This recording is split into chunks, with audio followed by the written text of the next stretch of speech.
लड़ने वाला समान का हो तो और अच्छा आता है। इस बार कुशवाहा समाज आरजेडी को 100% वोट देगा और तेजस्वी जी है विरोधी दल का नेता है, कल वो सरकार मुख्यमंत्री बने और सरकार को देखिए चिराग जी के विषय में मैं क्या कहूँ, तो मुझे समझ नहीं आता है। एक कहावत है ऐसईयो मीठ बेटबो मीठ खाए के कर क्रिया या दोनों, तो इस बार तो बढ़िया तगड़ी लड़ाई होगी ना। कुशवाहा समाज भोला भाला है, होशियार है, बुद्धिमान है, कृषक जाति से है। 2025 का विधानसभा चुनाव नजदीक है और इस बीच अगर बात करें तमाम पार्टियों की तो सब अपने अपने तैयारियों में जुट चुकी है।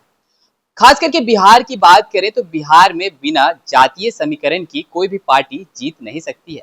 नमस्कार, डेमोक्रेटिक लाइव में आपका स्वागत है, मैं वेद सिंह। अब अगर बात करें कि लव और कुश समीकरण जो है कहीं ना कहीं एनडीए और खास करके जदयू का समीकरण हुआ करता था, लेकिन पिछले 2024 के लोकसभा चुनाव में राजद ने लव और कुश समीकरण में सेंधमारी की और उसका उनको फायदा भी मिला। अब 2025 का विधानसभा चुनाव भी अब नजदीक है और इस बीच फिर से नेता प्रतिपक्ष तेजस्वी यादव ए टू जेड की पार्टी कहने वाले अब कहीं ना कहीं कुशवाहा समाज को भी तरजीह देते हुए नजर आ रहे हैं। बड़े बड़े चेहरे जो हैं अब आरजेडी में शामिल भी हो रहे हैं। अभी हमारे साथ मौजूद हैं पूर्व में मंत्री रेणु कुशवाहा जी, जो कि कुशवाहा समाज की एक बड़ी नेत्री के तौर पर है और पूर्व में मंत्री भी रह चुकी है। पहले तो स्वागत है मैम आपका हमारे जी जी, बहुत धन्यवाद। 2025 का विधानसभा चुनाव धीरे धीरे नजदीक आ रहा है, सभी पार्टियां जो है तैयारियों में जुट चुकी है। अगर बात करें आरजेडी की तो लगातार एम वाई समीकरण से जाने जाने वाली राजद पार्टी अब कहीं ना कहीं के यानी कुशवाहा समाज को भी तरजीह दे रही है। क्या कहना चाहेंगे इस पर? देखिए कुशवाहा समाज को आरजेडी बहुत पहले से तरजीह दे रही है, लेकिन बीच में हम समाज ही भटक गए थे जी। और भटकने का परिणाम ये हुआ कि हमने तो जदयू की सरकार बना दी, लेकिन हम लोगों को जिस हिसाब से हमने मेहनत किया और मेहनत के हिसाब से फल मिलना चाहिए वैसा फल हमारे समाज को नहीं मिला। तो कुशवाहा समाज भी अब इस बात को समझ गया है कि अब हमें फिर पुरानी पार्टी में लौटनी चाहिए, पुराने लोगों के साथ रहना चाहिए जो हमारा था, जहाँ 17-17-18 मंत्री होते थे, जहाँ 30-30 एमएलए होते थे, जहाँ बीपीएससी का मेंबर होता था, राज्यसभा का होता था, एमएलसी होता था, उसमें लौटने की जरूरत है और इसलिए कुशवाहा समाज लौट रहा है और पार्टी सम्मान भी दे रही है।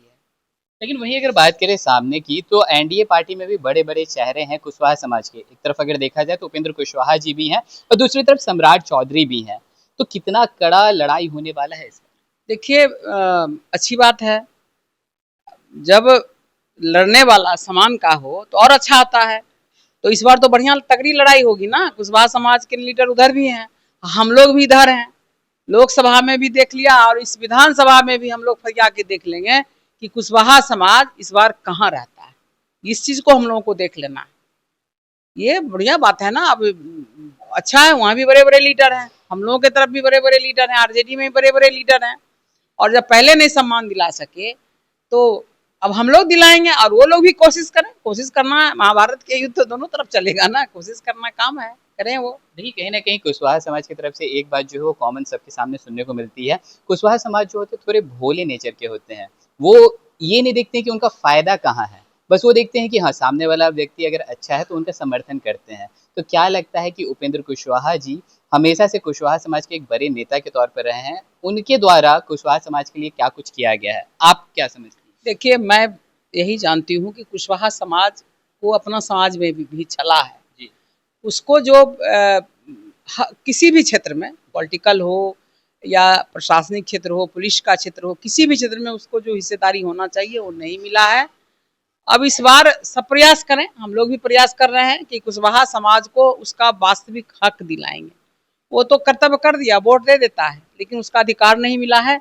इस बार उसके अधिकार को दिलाना है, ये हमारी कोशिश होगी और बाकी लोग भी अपना कोशिश करेंगे और कौन कितना काम किया है ये चुनाव में फरिया जाएगा।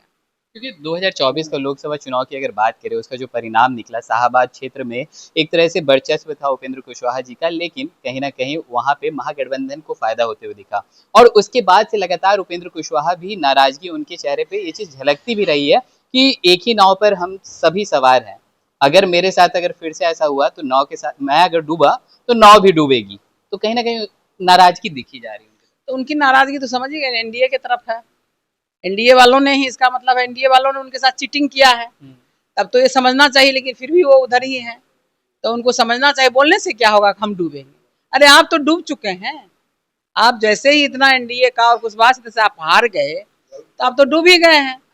अब आपको उबरना है, क्या करना है आप पर निर्भर है, आप जो करिए। लेकिन कुशवाहा समाज भोला भाला है, होशियार है, बुद्धिमान है, कृषक कृषक जाति से है, ये धरती का ब्रह्मा है। धरती को चीर करके जाड़ा गर्मी बरसात में, अभी हम देख रहे थे धान की खेती, किसान बारिश हो रही है, अब मैं देख रही थी वो बारिश में कोर कोर करके उसको मेर को ठीक कर रहा था कि धान में पानी रहे।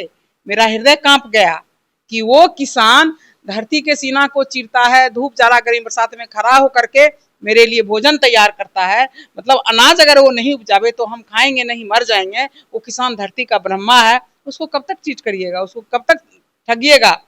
वो भी अपना समझ गया औकात। और देखिएगा इस बार कुशवाहा समाज आरजेडी को 100% वोट देगा और तेजस्वी जी है, विरोधी दल का नेता है, कल वो सरकार मुख्यमंत्री बने और सरकार को बनाएगा। एक आखिरी सवाल रहेगा, कहीं ना कहीं अगर जब बातें हो ही रही हैं तो सामने से चिराग पासवान की चर्चा ना हो तो इंटरव्यू अधूरा रहता है।